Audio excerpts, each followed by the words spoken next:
Sasthamkotta Aster PMF ആശുപത്രിയിലെ നഴ്സുമാർ സമ്പൂർണ്ണ പണിമുടക്കിലേക്ക്. വിവിധ ആവശ്യങ്ങൾ ഉന്നയിച്ച് സംസ്ഥാന വ്യാപകമായി നഴ്സുമാർ നടത്തിവരുന്ന സമരത്തിന്റെ ഭാഗമായാണ് ശാസ്താംകോട്ടയിലും നഴ്സുമാർ പണിമുടക്കുന്നത്. അടിസ്ഥാന ശമ്പളം 40,000 രൂപയാക്കുക എന്നതാണ് പ്രധാന ആവശ്യം.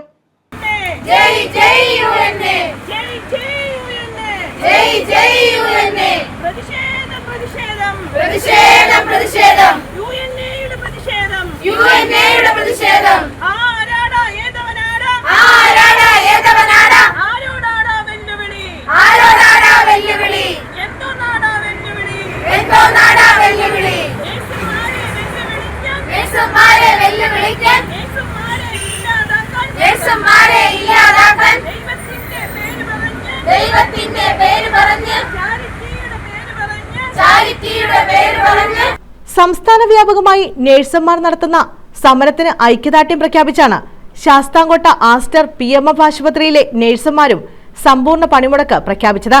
കേരളത്തിലെ മാലാഖമാർ എന്ന് വിളിക്കുന്ന തങ്ങളുടെ ഈ സമരം ന്യായമായ ആവശ്യങ്ങൾ ഉന്നയിച്ചാണെന്നുള്ളതാണ് പ്രതിഷേധക്കാരുടെ പക്ഷം. 40,000 രൂപ അടിസ്ഥാന ശമ്പളമാക്കണമെന്നാണ് പ്രധാന ആവശ്യം. മാന്യമായ തൊഴിൽ സാഹചര്യം ഉറപ്പുവരുത്തണമെന്നും ഓവർടൈം അലവൻസ് അനുവദിക്കണമെന്നും പ്രതിഷേധക്കാർ ആവശ്യപ്പെട്ടു. കൊല്ലം ജില്ലാ പഞ്ചായത്ത് അംഗം R. അരുൺരാജ് പ്രതിഷേധം ഉദ്ഘാടനം ചെയ്തു. RYF സംസ്ഥാന president Ullas Kovoor, Y. Shajahan, Thundil Noushad, Y. Najeem എന്നിവർ സമരത്തെ അഭിവാദ്യം ചെയ്തു. News bureau, Sasthamkotta.